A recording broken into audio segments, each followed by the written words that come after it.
이사야 66장 1절 2절 하나님이 돌보시게 하라. 여호와께서 이와 같이 말씀하시되 하늘은 나의 보좌요 땅은 나의 발판이니 너희가 나를 위하여 무슨 집을 지으랴. 내가 안식할 처소가 어디랴. 나 여호와가 말하노라. 내 손이 이 모든 것을 지었으므로 그들이 생겼느니라. 물은 마음이 가난하고 심령에 통회하며 내 말을 듣고 떠는 자 그 사람은 내가 돌보려니와. 아멘. 자, 하나님께서 누구를 돌본다 이렇게 말씀하고 있습니까? 마음이 가난한 사람, 심령에 통해가 있는 사람, 말씀을 두려워하는 자를 내가 돌보려니와 하고 있습니다. 자, 그러면 우리가 읽은 이 하나님의 말씀 본문 안에서 내가 돌보겠다라고 하는 이 말씀 뒤에 돌보지 않는 사람을 우리에게 여러분들 주목해 볼 수 있어야 하는 겁니다. 자, 하나님께서 돌보지 않는 사람이 반드시 있어요. 그 행위가 아무리 하나님 앞에 여러분들 자신이 최선의 것을 다했다 할지라도 하나님이 보는 기준이 달라요. 하나님 앞에 손을 잡아 드리는 그 행위를 하나님은 그냥 살인하는 행위와 같다, 이렇게 말씀을 하고 있습니다. 어린 양을 잡아 제사를 드리는데 그 행위를 개 목을 꺾는 것 같이 하나님이 그렇게 여기신다고 한다면 그것이 대주의 피와 같고 분양하는 그 자체로 우상을 찬송하고 자기의 길에 대하여 자신이 택하고 그 마음에 가증한 것을 기뻐하고 있다라고 한다면 그들이 무서워하는 것들이 그들에게 임하게 될 것임을 분명하게 선지자를 통해서 말씀을 하셨습니다. 하나님께서 그들이 불러도 대답하는 자가 없을 거고 하나님께서 말씀을 하여도 듣는 자가 없을 거고 하나님의 목전에 악을 행하고 하나님이 기뻐하지 아니하는 것들을 그들이 택했기 때문이라고 설명을 해나가고 있습니다. 여러분이 오늘 이 말씀을 읽으면서 하나님의 탄식 소리가 들리지 않습니까? 하나님의 탄식 소리. 하늘은 나의 보좌라는 겁니다. 땅은 나의 발판이 된다는 것뿐이라는 거지요. 인간이 전능하신 하나님을 위하여 집을 지을 수 있겠는가? 여러분들이 하나님을 예배하러 이 자리에 나왔는데 정말 여러분들이 하나님을 위해서 진정 예배하는 이 예배가 하나님이 기뻐할 수 있겠습니까? 여러분이 예배하는 이 예배가 하나님이 정말 받으시는 예배, 우리가 아벨의 제단이라고 그러는데 그런 제단이 되게 할 수 있겠느냐 이 말입니다. 자, 우리 한때 하나님의 집이 지상에 있는 것처럼 말하는 시대가 있었지요. 그때에는 그 성전이 하나님의 집으로 상징이 되어 있었습니다. 자, 우리 제일 처음으로 우리 회막을 상상해 보십시오. 이 회막 위에, 이 성막 위에 하나님의 구름이 쉐키나, 하나님의 임재의 상징으로 하나님이 그곳에 계신다는 사실을 보여주었습니다. 그리고 성전을 여러분들 성소와 지성소로 나누면서 지성소 안에 휘장이 가려져 있습니다. 하나님이 계시는 곳이라는 거지요.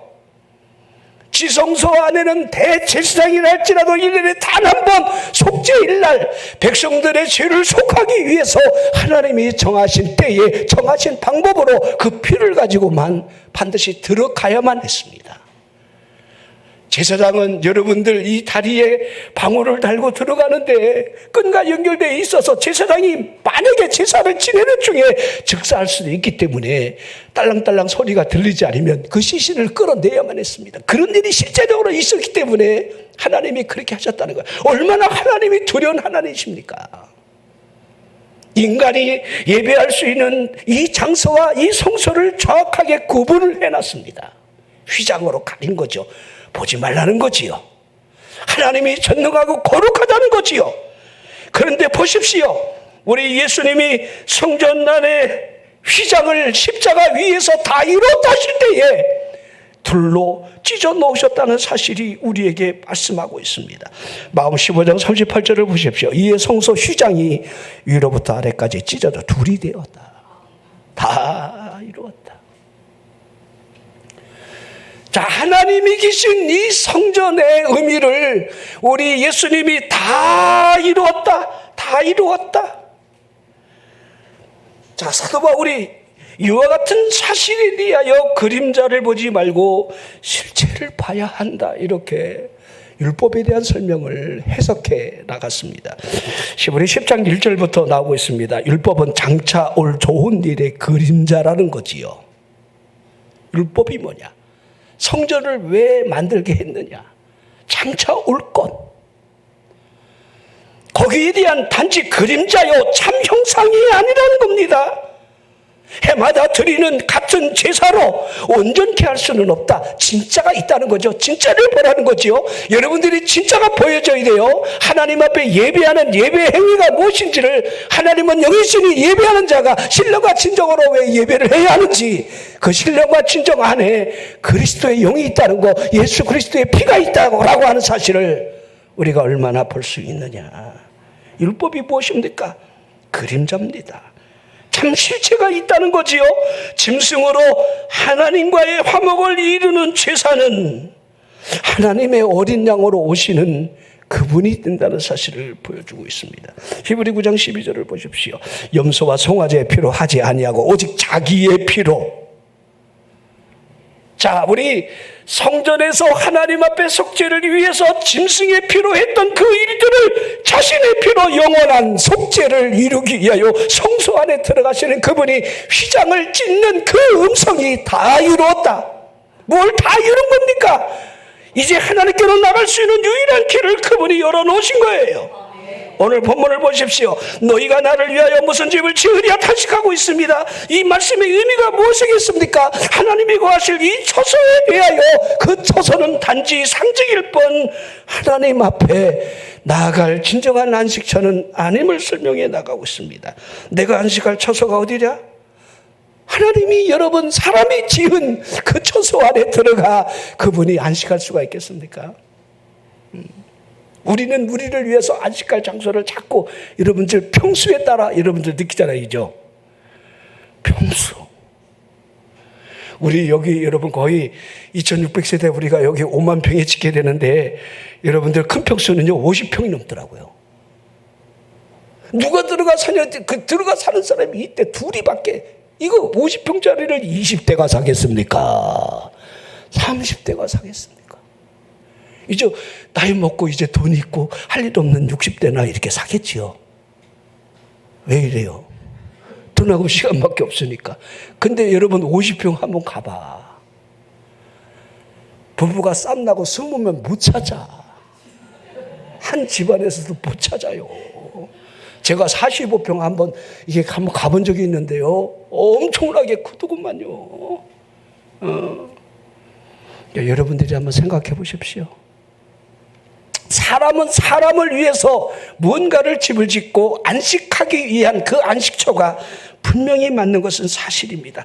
하지만 하나님께서 내가 안식할 처소가 어디라고 있습니다. 하나님의 집을 과연 실제적으로 세울 만한 공간이 있겠느냐 이 말입니다. 우리가 이 교회를 향하여 하나님의 성전이다 이렇게 말하지만은 과연 이 성전 안에 하나님을 모실 만한 장소가 과연 되겠느냐 여러분이 한번 생각해 보십시오. 자, 그러면 하나님의 집에 하늘에 지을 수가 있다고 한번 가정을 본다고 한다면 하늘을 보십시오. 하늘이 무엇입니까? 하늘에 그분의 보좌가 펼쳐져 있습니다. 하늘 자체가 하나님의 보좌라 이렇게 설명하고 있는 거예요. 그러면 땅에다 짓는다고 생각해 봅시다. 우리 교회도 대토를 받아서 여러분 성전을 짓는데 땅에다가 성전을 지으려고. 그래도 너무 저 338평이 작으니까 좀 더 큰 평수를 사자 막 이렇게 하는데 여러분 사람이 땅을 사서 이 넓고 넓은 이 천지에 땅 500평이 없어갖고 그 500평 사는 데다 우리는 그냥 허리가 힐 정도로 막 지금 여러분 이 앞에 파는 땅들이 평당 850만 원씩 이 맹지를 달라고 그럽니다. 앞으로 여기 짓게 되면 2천이 될는지 3천이 될는지 모릅니다. 평당. 자, 하지만 사람이 그 어떤 노력을 한다 할지라도 여러분들 이 땅에다가 하나님의 집을 세우는 것이 하나님이 정말 그곳에 거하실 수가 있겠는가 한번 물어보라는 겁니다. 이 땅은 그분의 발판일 뿐인데, 하늘은 하나님의 보좌일 뿐이고 이 땅은 하나님의 그저 발판일 뿐인데, 온 세상이 그분의 발판일 뿐인데 그분의 발을 올려놓는 그곳에다가 하나님의 집을 짓는다? 그리고 집을 잘 지었다? 이렇게 하는 것이 옳겠느냐 이 말이에요. 아니라는 겁니다. 광활한 우주 공간을 찾아가 하나님의 거하실 처소를 만든다 할지라도 오늘 본문의 말씀처럼 나 여호와가 말하노라 내 손이 이 모든 것을 지었으므로 그것들이 생겼지 않았느냐 이렇게 되묻고 있는 거예요. 사람이 만든 공간 안으로 하나님을 모시게 할 수 있다는 착각은요, 대단한 착각입니다. 그 누구도 하나님의 보좌인 하늘에다가 하나님의 발판이 되는 땅 위에다가 그분을 위한 처소를 지을 수는 없는 것입니다. 왜 본문의 이와 같은 이 천지의 말씀을 하면서 여러분들 설명을 해나가겠습니까? 아마 제가 생각할 때에 하나님이 머무실 공간이 있다라고 한다면 그것이 무엇이겠는가? 이 본문 말씀이 우리에게 대묻고 있다는 거예요. 이걸 잘 보셔야 한다는 거예요. 자, 욥기서의 욥이 하나님에 대한 증언을 이렇게 하고 있습니다. 욥기 4장 18절 볼까요? 하나님은 그의 종이라도 그대로 믿지 아니하시며 그의 천사라도 미련하다 하시나니, 하나님은 그대로 믿는 분이 아니에요. 인간을 그대로 믿지 않아요. 하나님의 천사를 향하여 이 미련한 놈은 하나님이 그러신다는 거예요. 우리가 여러분들 이 사탄이라고 타락한 천사라고 우리가 자꾸 이사야 여러분들 기록된 대로 루시퍼, 광명한 새벽별을 루시퍼, 이거 번역을 여러분들 자꾸 목사님들이 잘못 설명하면서 이렇게 혼돈이 되고 이해가 잘 안 되는 부분이 많이 있지만은, 우리 창세기 3장 1절부터 등장하는 여러분 에덴 동산의 이 간귀한 뱀, 그 뱀이 계시록의 옛뱀, 이 옛뱀으로 여러분 등장하고 있는데, 이 천사도요, 이 타락한 천사도 여러분, 이 사탄도 하나님의 여러분들 피조물이라는 사실을 그대로 보여주고 있는 거예요. 타락한 천사가 갑자기 여러분들 하나님과 동등한 위치까지 올라가서 뭐 거대한 영향력을 행사한다? 이 성경은 그렇게 말하고 있지 않아요. 사탄 두려워할 대상이 아니에요. 하나님이 욥기를 보십시오. 하나님이 제한적인 시험을 허락하니까 그 제한된 시험 안에 사탄도 움직이는 거지, 자기 뜻대로 자기 마음대로 하나님 여러분 대항하면서 사탄이 하는 것은 아니라는 거. 이런 것들을 먼저 여러분이 염두에 두면 좋겠습니다. 하나님은요, 하나님의 종이라 할지라도 그대로 믿는 분이 아니에요. 그의 천사들을 향해 미련하다 하시는 분이에요. 여기 15장 15절을 보십시오. 하나님은 거룩한 자들을 믿지 아니하시나니 하늘이라도 그가 보시기에 부정하거든. 하늘도 하나님 볼 때는 부정하다 하고 있는 거예요. 그런데 하나님의 성전을 지으면서 하나님이 이곳에 모셔질 거야 라고 하는 이 착각으로 인간이 화려함의 극치를 만들려고, 우리가 너무도 잘 아는 말씀이죠. 예루살렘 성전이 터가 높고 아름답다 이렇게 하고 있습니다. 그러나 실상을 보십시오. 그건 사람의 생각이지, 하나님이 터가 높고 아름다운 궁전이라 할지라도 하나님이 관심이나 가지시겠습니까? 자, 왜 이 말씀을 드리나? 우리 예수님이 그 성전을 향해 뭐라 그랬습니까? 성전을 헐라 그랬습니다. 내가 3일 만에 다시 지으리라. 46년에 걸쳐서 여러분 다시 재충축된 예루살렘의 성전을 그분이 헐어버리면 3일 만에 짓겠다는 이 3일이 자신이 부활을 상징하는 의미라는 것을 우리가 이제 뒤늦게 아는 겁니다. 부활, 십자가와 부활. 자, 하나님의 의도, 그 아들이 이 땅에 오셔서 행하신 모든 일들의 의도가 십자가에 있고 부활에 있다는 사실을 그대로 보여주고 있는 거지요. 여러분들 처절하게 이 땅의 것, 눈에 보이는 것, 가시적인 것, 육체적인 여러분 성전에 있지 않으야만 우리 예수님이 말씀하고 있는 거예요. 여러분들이 예배를 드리면서 여러분 외식적인 것, 가시적인 것 이거 여러분 너무 몰두하면 안 돼요. 지금 한국교회가 비대해지면서 가장 큰 문제점이 뭐냐면 예배에 대한 문제점이 여러분 지적된 거예요. 지금은 유튜브로 공연이 되니까 예배하는 큰 교회, 대형 교회 모습들을 보게 됩니다. 쇼 같아요. 너무 화려한 쇼에 집중되어 있어요. 성도들을 거기에 여러분들 매몰시켜버려요. 아닙니다. 예배가 뭡니까? 하나님 앞에 나와서 우리가 찬양을 드리고 내가 직접 내 입으로 고백하며 여러분 회개의 기도가 올라가고 하나님의 말씀이 강론된 하나님의 예배가 이루어져야지. 여러분들 우리가 화려한 여러분 보여주기 위한 이 쇼를 한들 하나님이 관심이 있겠는가?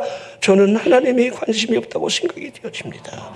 계시록 4장에 보면 자, 사도 요한이 하늘이 열린 문으로 나팔소리 같은 음성이 들려지면서 이리로 올라오라 하는데 그러면서 올라가 보니 이후에 마땅히 이런 일들을 내게 보이리라 하시는데 하늘에 보좌가 베풀어져 있고 보좌에 앉으신 이를 그가 보는데 그 모양이 벽옥과 홍보석 같고 또 무지개가 있어 보좌를 둘러서 있는데 그 모양이 녹보석과 같다. 이게 여러분 계시록 4장에 그대로 여러분 이런 열거를 해놓고 있어요. 여러분 보좌에 앉아 계신 전능하신 하나님을 표현하는데 이렇게밖에는 표현할 수가 없었다는 거예요. 이렇게밖에는. 여러분 하늘에 펼쳐진 그분의 보좌도 이렇게 우리가 쉽게만 생각해도 이 땅에서 세울 수 있는 모습이 아니라는 거예요. 계시록 21장을 보십시오. 자, 우리 계시록 21장은 새하늘과 새 땅이 펼쳐지는 현장을 우리에게 보여주고 있습니다. 성령에 이끌려 크고 높은 산에 올라가 하나님께로부터 하늘에서 내려오는 거룩한 성 예루살렘을 그가 보게 되는데 그곳에 하나님의 영광이 가득 차 있습니다. 그 성의 빛이 지극히 귀한 보석 같고 벽옥과 수정같이 맑은 것이었다. 예루살렘, 새 예루살렘 성이 하나님의 성이 하늘에서 내려오는데 이걸 보십시오. 이 땅에서 아무리 화려하게 지는들 그 성 하늘의 것과 비교가 되게 되냐 이 말입니다. 여호와께서 이같이 말씀하신다. 오늘 본문이지요. 뭐라 말씀하고 계신 거지요? 하늘은 나의 보좌요 땅은 나의 발판이니 나를 위하여 지을 집이 있겠느냐 하시고 있는 거지요. 하나님께서 누구를 돌볼지에 대한 말씀을 연이어하고 있는 이 말씀에 여러분들이 이제 초점을 맞추면서 하반기에 이 말씀을 여러분이 꼭 붙들었으면 좋겠습니다. 물은 마음이 가난하고 심령이 통해하며 내 말을 듣고 떠는 자 그 사람을 내가 돌보겠다. 하나님이 돌보시는 사람. 여러분이 성전에 나와서 하나님 앞에 예배하고 화려하게 뭔가 하나님 앞에 뭘 드렸다. 하나님이 나와 함께한다. 아무리 떠들어만 소용없어요. 그 위선적인 외식적인 가식적인 거 우리 주님 또한 여러분 기뻐하지 않았습니다. 이 말씀의 의미를 여러분 보십시오. 여러분들 마태복음 23장 전 7번에 걸쳐서 여러분 외식하는 서기관 바리새인들을 향하여 화 있을진저 무슨 화가 있겠다는 겁니까? 그들의 아주 처절한 외형적인 그 가식의 모습을 하나님은 환멸한다. 그렇게 하고 있는 거예요. 하물며 우리 일을 까보겠습니까? 우리는 외식적인 것도 없어. 다 썩을 놈들이야. 왜 이래요? 우리가 의식을 가지고라도 하나님이라도 섬겼어야 되는데 우리는 그것마저도 없다는 거예요. 죄송하지만 여러분이 하나님을 사랑합니다. 하나님을 경배합니다. 하나님을 예배합니다. 하나님을 의지합니다. 라고 여러분들이 뭔가 외형적인 의식이라도 갖고 있는 것을 물어보라는 거예요. 그 바리새인들의 예배 행위는요 정말 퍼펙트예요. 텃밭에 나는 여러분 부추까지 끊어가고 10의 1조를 드렸다니까요. 근데 우리는 지금 뭐 11조가 하나님의 방법이니 뜻이 아니니 일단 헛소리에 여러분 속기도 하고 많은 혼란을 자기중심적으로 여러분 지금 신앙생활을 하고 있는 사람들이 얼마나 많습니까? 자, 제일 먼저 보십시오. 물은 마음이 가난한 사람이라고 있죠. 물은 마음이 가난하고. 자, 가난하다는 말을 우리 예수님이 팔복 가운데 제일 먼저 하셨지요. 마태복음 5장 3절 심령이 가난한 자는 복이 있다. 천국이 저희의 것입니다. 자, 여러분들 심령에 통해가 있다는 말 또한 다르지 않을 겁니다. 마태복음 5장 4절 연이어 나오지요. 애통하는 자는 복이 있다. 그들의 위로를 받을 것이기 때문이다. 자, 내 말을 듣고 떠는 자 무엇이 다르겠습니까? 마태복음 5장 6절 팔복에 우리 예수님이 이 이사야 선지자가 예언한 거를 우리 예수님이 팔복에다 그대로 여러분들 선언하고 있는 거예요. 의에 줄이고 복 많은 자가 복이 있다. 자, 복이 있다는 말과 오늘 이사야 선지자를 통해서 내가 하나님이 이와 같은 자들을 돌보시겠다라고 하는 이 돌보심의 복이 어찌 다르다 할 수 있겠습니까? 하나님께서 거하실 처소에 대하여 눈에 보이는 가식적인 것이 아닌 마음에 거하신다는 사실을 그대로 보여주고 있는 거죠. 우리가 생각하는 복의 개념이 우리 예수님이 말씀하시는 복의 개념과 너무 다르다는 거. 마음이 가난한 자는 복이 있나니. 심령이 가난하다는 것은 마음이 가난하다는 거잖아요. 이죠.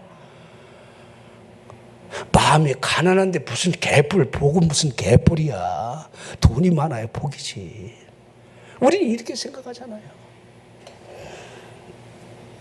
아닙니다. 자, 그러기에 우리 마음 안에 거하시는 진정한 복, 하나님이 거처를 삼고 하나님의 복이 있고 하나님의 돌보심이 있는 사람을 보십시오. 여러분, 그러기에 사도 바울이 하나님의 자녀가 맞다라고 한다면 그 아들의 영을 너희 마음 가운데 보내심으로 말미암아 너희 입술로부터 하나님이 나의 아버지다 한다는 거잖아요. 갈라디아 4장 6절 여러분이 너무도 이 말씀은 많이 듣는 말씀이 될 겁니다. 너희가 아들이므로. 자, 그러면 여러분들이 이 전제를 딱 끊어야 돼요. 이거 너희가 아들이 아닌 사람들은요, 그 뒤는 아무 상관이 없어요. 여러분들이 정말 하나님의 자녀가 맞다라고 한다면, 여러분이 예수 그리스도를 나의 구주로 영접함으로 말미암아 믿음으로 하나님의 자녀가 됐다라고 하는 확신이 있다라고 한다면 너희가 아들임으로가 여러분 시작되는 거예요. 그 이후에 그 아들의 영, 보혜사, 성령, 하나님의 영, 그리스도의 영, 그 영을 우리 마음 가운데 보낸다는 거예요. 이 보낸다 이 말을 성경에 보니 인을 친다, 기름을 부어준다. 자, 그림으로 말미암아 우리 눈이, 영적인 눈이 열려지면서 영적인 눈이 열린 사람이 하나님의 아버지라는 사실이 보여지고 하나님을 향해 아버지 하는 거예요. 아버지. 여러분 아버지가 계십니까? 여러분의 아버지가 집에 계시지요? 돌아가신 분 빼놓고, 계셔도 계신 것 같지가 않다고요? 아버지들이 참 문제예요, 참. 차라리 안 계신 것보다 못한 그런 아버지들이 더 많아서 문제지요. 저도 그 중에 하나가 되겠습니다만은, 여러분 잘 생각해 보십시오. 아버지가 있는 게 나아요, 없는 게 나아요? 있는 게 나아요? 아버지가 뭐 해주는데요? 젖을 줍니까? 밥을 줍니까? 그래도 아버지가 뭐예요? 아버지는 보호자라는 거예요. 아버지가 보호해준다. 하나님이 우리의 보호자라는 거죠. 여러분, 이 차이가 굉장히 커요. 하나님이 나의 아버지인 사람과 아버지가 아닌 사람은 큰 차이가 나요. 근데 아버지의 인식이 나쁜 사람은요, 마틴 루터가 그런 말을 해요. 종교개혁을 한 그분이 나는 하나님이 어머니였으면 좋겠다. 아버지가 광부로서 어려서 얼마나 아들을 엄격하게 길렀는지 폭군적인 아버지, 늘 매질하고 늘 앵그리하는 그 아버지를 바라볼 때마다 하나님은 어머니였으면 좋겠다. 하나님은 어머니.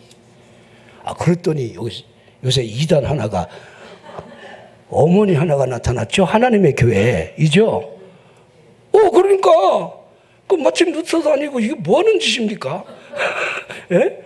그러니까 아버지에 대한 이 인식이 너무 나쁘니까 그 하나님이 어머니였으면 좋겠다 그러는 거예요. 근데 그런 의미로 생각하지 말고요. 하나님이 아버지라는 거. 여러분, 하나님이 여러분의 아버지가 맞습니까? 아니면 아저씨입니까? 아저씨?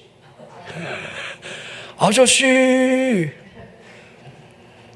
여러분이 힘들고 어려울 때 아저씨 도와주세요 그러면 그 아저씨가 뭐라고 그러겠습니까? 여러분이 힘들고 어려울 때 내 아버지를 향해서 아빠, 아버지 도와줘요 그러면 아버지가 하던 일 멈추고 막 달려들면서 필요한 거 채워주고 도와주고 하지 않겠습니까? 하나님을 아버지로 섬기십시오. 하나님을 제발 여러분 옆집 아저씨처럼 섬기지 말라는 거예요. 그 아들의 영, 하나님의 성령이 우리 마음 가운데 오신다라고 하는 겁니다. 오신다, 거하신다. 이 말이 여러분 우리가 결코 신앙생활이 육에 있는 것이 아니라 영에 있다는 사실을 보여주고 있는 거죠. 로마서 8장에 그렇게 이렇게 선언하고 있어요. 누구든지 그리스도의 영이 없으면 그리스도의 사람이 아닌 거다. 이 선언은요 100% 우리가 여러분들 마음속에 깊이 인식을 해야 돼요. 자, 로마서 8장 11절 보십시오. 예수를 죽은 자 가운데서 살리신 이의 영이 너희 안에 거하시면 그리스도 예수를 죽은 자 가운데서 살리신 이가 너희 안에 거하시는 그의 영으로 말미암아 너희 죽을 몸도 앞으로 살린다는 사실을 정확하게 보여주고 있는 거지요. 자, 우리는 빚진 자가 맞아요. 그러기에 육신에게 져서 육신대로 살면 안 된다는 사실을 말씀을 하고 있는 거예요. 육신대로 산다라고 한다면 반드시 죽게 될 것이기에 그러기에 영으로서 몸의 행실을 자꾸 죽여나가야 됩니다. 하나님의 영으로 인담을 받아야 하나님의 아들이라 이렇게 할 수 있는 겁니다. 로마서 8장 15절을 보십시오.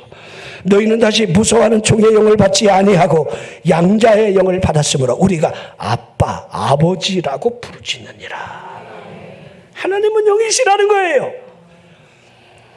그분은 사람 마음에다 그분의 영을 부어줌으로 말미암아 거처를 삼으시겠다 말씀을 하고 있는 거예요. 하나님께서 거하실 곳이 어디인가? 사람의 마음이라는 거예요. 우리 마음 가운데. 이 의미를 잘 여러분이 생각하셔야 돼요. 하나님의 성전 안에 하나님이 거하시겠다는 의미가 아니라 사람의 마음속에 하나님이 거하시겠다. 그 의미를 여러분들이 이해해야 돼요. 물어보겠습니다. 하나님의 영이, 하나님의 성령이 여러분들이 믿음으로 믿습니다는 이 믿음의 고백, 내가 그리스도를 영접함으로 하나님의 자녀가 되었습니다라고 하는 그 신앙 고백 위에 정말 여러분의 심령 속에 하나님의 영이 여러분 안에 거하시고 있는가 여러분은 물어야 되고, 하나님이 만약에 여러분의 거처를 삼으셨다라고 한다면 오늘 말씀 그대로 하나님이 여러분을 돌보시겠다는 그 약속의 의미가 우리에게 적용이 된다는 거예요. 자, 하나님이 어떤 특정한 장소나 특정한 계층의 사람에게 거한다는 사실이 아님을 보여주고 있습니다. 자, 우리 사람마다 여러분들 천재성을 가지고 태어나는 그런 아이들을 보게 돼요. 참 특별한 일이지요. 자, 그러한 사람을 우리가 특별하게 무슨 일을 해낼 것이다 이렇게 기대하는 것은 당연한 일일 겁니다. 탁월하게 무언가를 지닌 채 태어났다라고 한다면 탁월하게 무슨 일을 한다는 것은 당연한 일이라고 우리가 여겨야 됩니다. 그러나 하나님이 하시는 이 방법이나 일을 보십시오. 하나님은 사람을 쓰실 때에 결코 그렇게 하지 않는다는 거예요. 하나님의 자녀들을 보십시오. 하나님이 택하신 사람들을 보십시오. 하나님의 일꾼들을 보십시오. 그래서 옛날에 여러분들 목사가 되는 사람들은 다 여러분들 대학교 1군 다 떨어지고 2군, 3군 이렇게 찌질이들이 가는 곳이다 하는데 그것도 다 이유가 있는 거예요. 이유가. 똑똑한 사람을 통해서 하나님이 하나님의 종으로 쓰실 수가 없어요. 인간은 언제든지 여러분들 배신 때리게 돼 있어요. 자기 머리를 의지해요. 자기 머리를. 제 선배 가운데 한 분이 서울 삼영동에다가 무덤가에 여러분 천막을 치고 개척을 해서 5,000명이나 모였던 삼영교회입니다. 근데 그분이 늘 그런 얘기를 해요. 그분이 원래가 교사예요, 교사. 근데 하나님의 은혜를 받고는 내가 신학에 가서 목사해야 되겠다. 그리고 목사가 됐어요. 그런데 어느 날 갑자기 중병에 걸린 거야. 중병에. 그래서 병원을 갔더니 이미 암이 꽉 차갖고 이건 뭐 병명도 모르겠고 그 당시 그래갖고 여러분들 그 실험도구 있잖아요. 돈 이렇게 죽어도 되고 수술하다가 뭐 이런 거 있잖아요. 그런 거 지금도 있다고 그러는 것 같은데 내가 얼핏 들어보니까 동의 얻어갖고 수술하다 죽으면 할 수 없고 그러니까 교부제가 되는 거야. 그러니까 옛날 말 마루타식으로 그걸 서명을 했대요.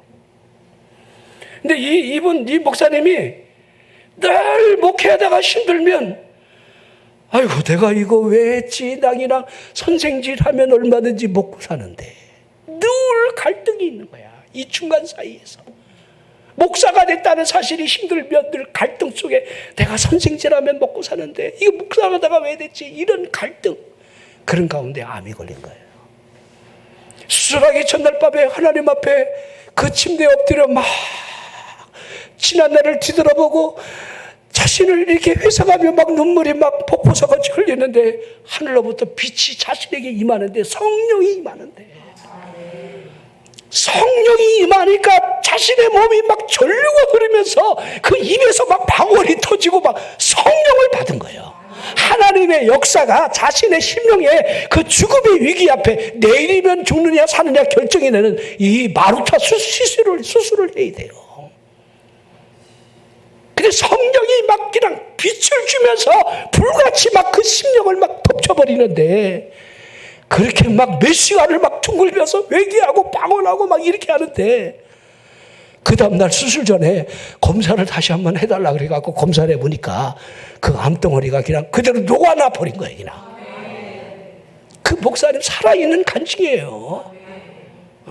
그리고 그 이후부터 한 번도 갈등하지 않았대요.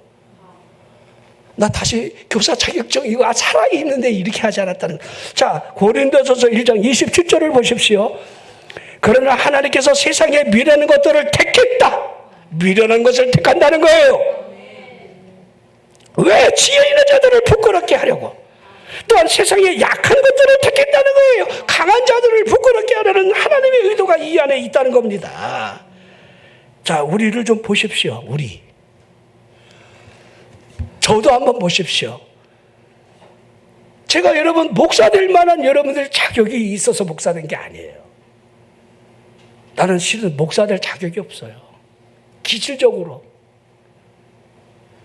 차라리 퇴근 후에 포장마차 집에 가서 세주 한잔 하면서 친구들하고 막 어울리면서 이렇게 노는 거를 더 좋아할 수 있는 성품이에요. 그게 나한테 어울려요. 왜 이래요? 왜 나만 그래요? 여러분들도 봐봐. 그러면 반대로 얘기해 볼게. 이렇게 적극적인 여러분들 기질과 아주 우울증에 휩싸인 기질 봐봐. 아이고, 하나님이 참 한심하시지 저런 인간들을 불러갖고 내 자녀 삼는다는 게. 하나님도 피곤하셔. 너무 적극적인 인간을 불러다가 하나님의 종으로 쓰려다 보니까. 베드로 같은 성격 보십시오. 얼마나 다혈질 기질인지라 미리 앞서갖고 뭐 죽을지언정 하더만 제일 먼저 부인하고 앉아있어. 여러분들이 의심 많은 누구라 그러죠? 의심 많은 요나? 이게 참 문제야. 인전 설교까지 하고 앉아있어. 내가 물으면 그냥 의심 많은 도마라고 이렇게 대답할 줄 알았는데 요나가 왜 나와? 나라 이 말이지 나. 응? 맞아. 의심 많은 건 뭐 도마나. 근데 여러분들 생각해봐. 도마가 요실은요, 의심 많다고 여러분들 독박을 쓴 거지. 사람들이 입소문에 나서 여러분 독박을 쓴 거야. 요나가 여러분 그렇게 의심 많은 게 뭐 있어. 이건 평소에 해야 할 일들인데 우리는 아주 막 깔려져 있는 일들인데. 근데 여러분 베드로가 그렇게 욕먹는 거 봐요? 도마가 뭐 그렇게 잘못했습니까? 근데 사람의 뇌리나 인식 속에 순간적으로 박혀버리면 여러분들에게 의심하는 도마, 의심하는 도마 이렇게 되는 거예요. 자, 그건 차치해 놓고요. 자, 오늘 본문에 보면 하나님께서 특별한 사람을 정하신다 하셨지요. 그런 사람을 돌보신다 이렇게 약속을 했습니다. 자, 하나님이 외형적인 의를 전혀 말씀하지 않았어요. 이걸 여러분들이 키로 여러분 이 말씀을 붙잡아야 되는 거예요. 자, 하나님이 누구를 돌보신다 했는가? 첫째, 말씀을 듣고 떠는 자, 심령의 통해가 있는 자, 마음이 가난한 자를 돌보시겠다. 자, 오늘 이 본문 말씀과 연결해서 이 말씀을 여러분이 이해를 해보십시오. 하나님께서 이러한 사람들의 거처로 삼아 성전을 삼으시겠다 이런 말씀이 되는 거예요. 말씀을 듣고 떠는 자, 심령의 통해가 있는 자, 마음이 가난한 자, 이런 자들 안에 하나님이 거하시겠다. 여러분, 지난 6개월 동안 우리가 하나님의 은혜로 살아왔고 이제 맥주 감사절을 기점으로 우리 하반기를 또 하나님의 은혜로 우리가 살아가야 됩니다.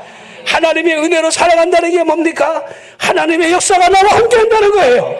하나님의 은혜로 살아간다는 게 무엇입니까? 하나님의 은혜를 돌보신다는 의미가 있는 거예요. 하나님이 우리 가정을 돌봐주셔야 됩니다. 하나님이 우리의 사업장을 돌봐주셔야 합니다. 하나님이 우리 자녀들을 지켜주셔야 합니다. 하나님이 내 병든 심령을 하나님이 지켜주지 않는다라고 한다면 우리가 내일을 어떻게 보장을 받을 수가 있겠습니까? 자, 그러기에 하나님이 그들과 거하신다라고 하는 이 사실적 의미가 하나님의 돌보심이라는 거예요. 히브리 13장 6절을 볼까요? 그러므로 우리가 담대히 말하되 주는 나를 돕는 이시니 내가 무서워하지 아니하겠노라. 사람이 내게 어찌하리요? 주는 나를 돕는 이시니. 따라서요. 주는 나를 돕는 이시니. 아멘. 아멘. 크게 주는 나를 돕는 이시니. 시작. 주는 나를 돕는 이시니. 한 번 더요. 주는 나를 돕는 이시니. 한 번 더요. 주는 나를 돕는 이시니. 아멘. 여러분들이 이 말씀이 여러분의 것 되기를 주 이름으로 축원합니다. 주님이 나를 돕는 분이시다. 주님이 나를 도우셔.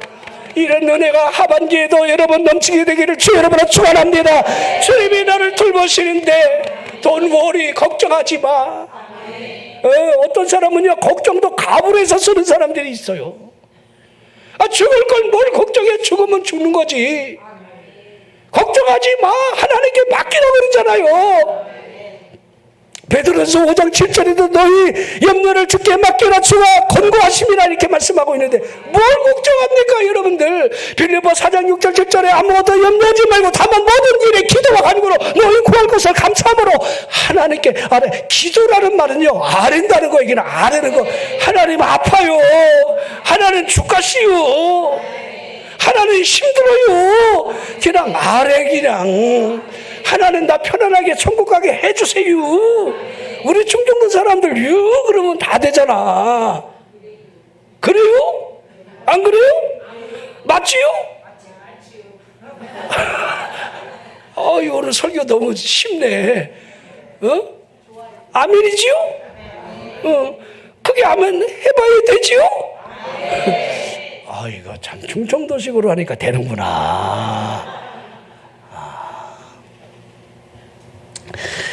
자, 여러분 하나님이 돈 많은 사람과 함께 하겠다라고 하셨다라고 한다면, 지식 많은 사람과 하나님이 함께 계신다 이렇게 하셨더라면 하나님의 신방을 우리가 받을 수가 있겠습니까? 하나님이 그분의 말씀으로 인하여 떠는 자와 함께 거하시겠다 약속을 하셨습니다. 하나님 말씀 앞에 떠는 사람, 하나님의 음성이 들려지는 사람, 베레아 사람들처럼 그 말씀이 그런가에 상고할 수 있는 좀 더 어려운 사람. 사랑하는 성도 여러분, 난 여러분의 마음이 밴딩이 이 소화지를 여러분들이 좀 보냈으면 좋겠습니다. 좀 넓은 마음을 가십시오. 넓은 마음. 좀 마음을 좀 넓혀봐요. 그냥 그러려니 그래. 넌 왜 그러니 그러지 말고 그냥 그러려니 그래. 목사님이 설교 이렇게 소리 질러도 저분이 아직까지 안 늙어서 그래. 좀 있으면 소리 지르라고 해도 못 질러요. 더 하려 해도 못해요. 왜 길게 하느냐? 여러분 그런 소리 마라. 좀 있으면요 20분 안에 다 끝나. 안 그래요? 그래요.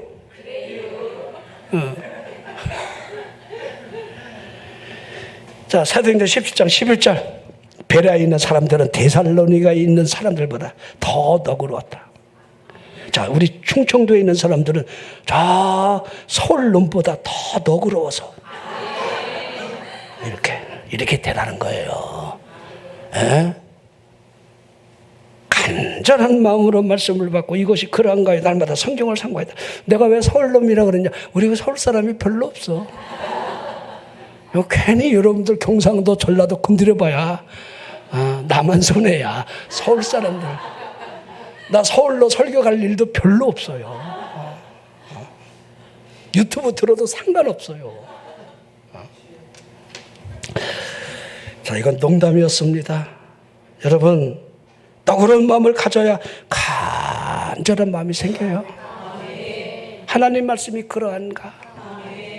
그냥 한 귀로 듣고 한 귀로 흘러보내지 말고 간절하게 하나님의 말씀이 그러한가?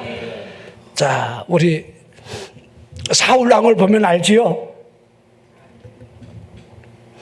사울왕은 하나님의 말씀이 들려줘도 요새 말로 말하면 쌩깐 거죠. 그리고 핑계를 대지요.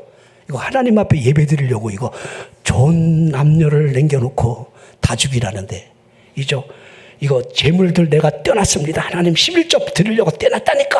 막 이렇게. 하나님의 말씀이 뭐였습니까? 저나 여러분이 하나님의 말씀을 들으면서도 얼마나 뻔뻔한지 몰라. 이건 여러분들 K2 장갑차보다 얼굴이 더 두꺼워.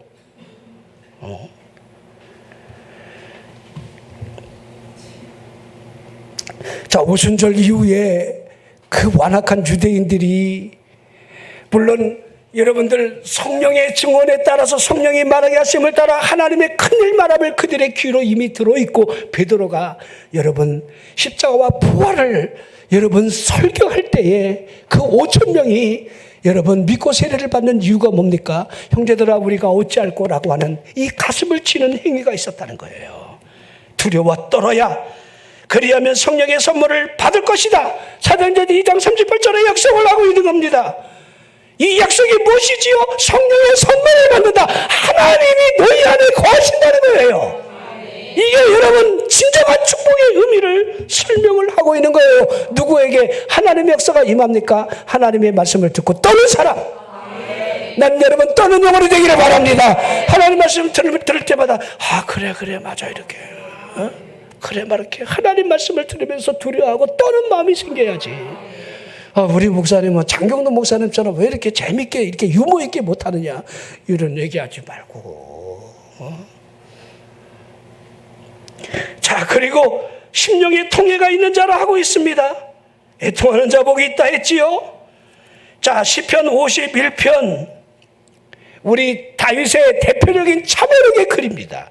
17절 하나님께서 구하시는 제사는 상한 심령이라. 다윗은 알고 있는 거예요. 다윗은 왕이기 때문에 하나님 앞에 아주 거나하게 여러분들 막 회개의 제물을 드리고 여러분 속죄 제물을 드릴 수 있어요. 우리는 죄를 짓고도 뻔뻔하게 회개의 예물마저 드리기가 어려워요. 근데 하나님이 그걸 기뻐하는 게 아니라는 거예요. 하나님이 기뻐하는 거는 상한 심령, 상하고 통회하는 마음을 가지고 하나님 나는 죄인입니다. 하나님 나를 구원해 주시옵소서 라고 하는 여러분 하나님이 보여줘야 돼요. 전능하신 하나님이 보여줘야 돼요. 나를 구원하시는 그분의 사랑이 느껴져야 돼요. 그런 사람 말이 하나님 나를 불쌍히 여겨 주시옵소서 라고 하는 진정한 기도가 여러분 주어지는 거예요. 그리고 마음이 가난한 자라 하고 있죠. 마지막 말씀이죠. 마음이 가난하다, 이 말을 그냥 어렵게 이해하지 말고 교만하지 말라는 거야. 교만.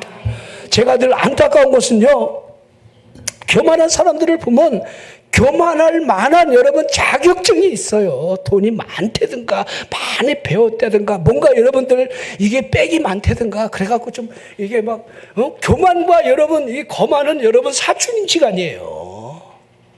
무슨 말인지 알겠죠? 시편 1편에 여러분 복 있는 사람 또 악인이 뭔지를 구분하는데 그게 거만한 사람의 대표적인 모습이에요. 거만한 사람 눈에도 보여요. 나 이런 사람이야 막 이러면서 막 이렇게 우리 여기 이 감독님이 있지만 어디 가든지 막 겸손하게 겸손하잖아요. 이죠? 나 이 감독이야 막 이렇게 이번에 대표 3명이나 내가 배출해내서 막 이러면서 그렇게 하지 말고 겸손하게 걸음걸이도 막 이렇게 막 왕의 태를 걷듯이 막 이렇게 하지 말고 하만의 모습을 보십시오. 대표적인 여러분들 그런 모습을 띠고 있습니다. 가난한 마음이 아니라는 거죠. 제가 가장 불쌍히 여기는 사람이 그런 사람이에요. 아니 돈도 없는데 왜 이렇게 교만한지 모르겠어. 저 정도면 나이 먹고 이제 병도 들어서 아무것도 아닌데도 왜 이렇게 그 교만을 못 꺾는지 몰라. 그 내가 목회하면서 가장 안타까운 게 구원받을 뻔한 인간들이야. 예수 믿는다 하지만 정말 그 안에 구원받은 심령으로 살아가고 있는 모습이 보이지 않을 때 내가 목사지만 너무 안타까워요. 저 사람에게 과연 천국이 열릴까? 저 마음을 가지고 과연 천국이 열린다고 할 수 있을까? 하나님이여 불쌍히 여겨주세요. 우리 마음이 가난해지게 도와주시옵소서. 제가 늘 기도할 때 그런 기도를 해요. 하나님 내 마음이 가난해지게 하여 주시옵소서. 늘 가난한 마음을 달라고. 제가 목사니까 여기서 여러분에게 당당하게 이 말씀을 강론하면서 여러분에게 막 이렇게 큰 소리도 치는 거지. 제가 큰 소리 칠 만한 자격이 어디 있습니까? 여러분 가난한 마음이 아니라고 한다면 그 가난한 마음 안에 여러분들 무엇이 있겠으며 여러분 가난하다는 것은 비어져 있다 이렇게 표현할 수가 있는데 자기 의로 뭔가 거만으로 교만으로 꽉 찬 마음에 하나님이 거하실 리가 있겠는가? 불가능하다는 겁니다. 여러분 안에 하나님이 거하실 마음이 맞습니까? 하나님이 오시다가 더러워 죽겠네. 숨 막혀 죽겠네. 요새 온도도 막 우리 집이 막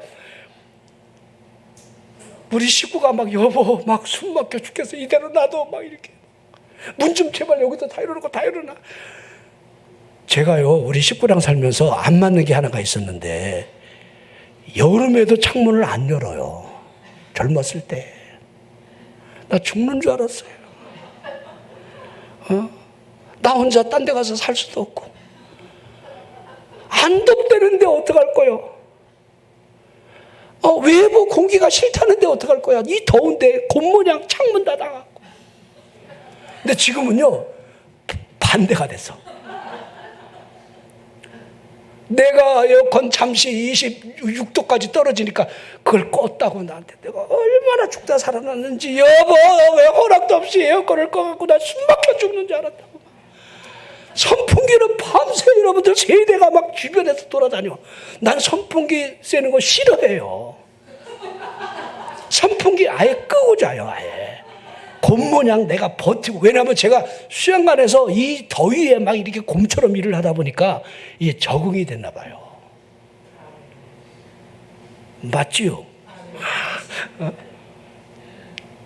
그러니까 그냥 그것도 여러분들 그냥 에어컨 온도만 조금만 맞춰놓으면 선풍기도 꺼놓고 그냥 그대로 그냥 취침해버려요. 이게 사람이 왜 그렇게 되는 거죠? 몸이 그렇게 요구하고 있는 거예요. 몸이. 여러분 먹고 싶은 거 안 먹으면 병난다는 말 알죠? 몸이 그렇게 반응하는 거예요. 고기 좀 줘. 오늘 맥주 감사절이라 여러분들 맛있는 수육을 했습니다. 떡도 했고요. 시원한 냉채도 했고요. 동그랑땡도 했사오니 우리 젊은 구역 식구들, 애기 엄마들 전부 막 투입돼 갖고 막 맛있게 드시라는 거예요. 맛있게. 제가 지금 여러분 안에 무엇이 들어있는가, 예수님이 우리 마음에 들어올 마음이 과연 되겠는가, 이걸 물었지요. 가난한 마음. 자, 오늘 그냥 결론을 내릴게요. 자, 물은 마음이 가난하고 심령이 통해하며 내 말을 듣고 떠난 자, 그 사람을 내가 돌보겠다. 이 말씀이 그대로 여러분들 결론이 여러분들 된다고 생각하면 됩니다. 자, 우리 지난 6개월 동안 하나님이 우리를 돌봐주셨으면 아멘 하시길 바랍니다. 치더라보니 아무 일 없었죠? 그게 기적이야. 그거 하나님 돌보신 거야. 꼭 무슨 일이 있어야 돼? 한번 조직의 맛을 볼까? 안 보는 게 좋지. 그러면 하반기에도 하나님이 지켜주셔야 돼요? 안 돼요? 지켜주셔야 되겠죠? 하나님이 돌봐주셔야 돼요? 안 돼요? 돌봐주셔야 되겠죠? 하나님의 돌봄이 있는 여러분들 하반기 되기를 주의 이름으로 축원합니다.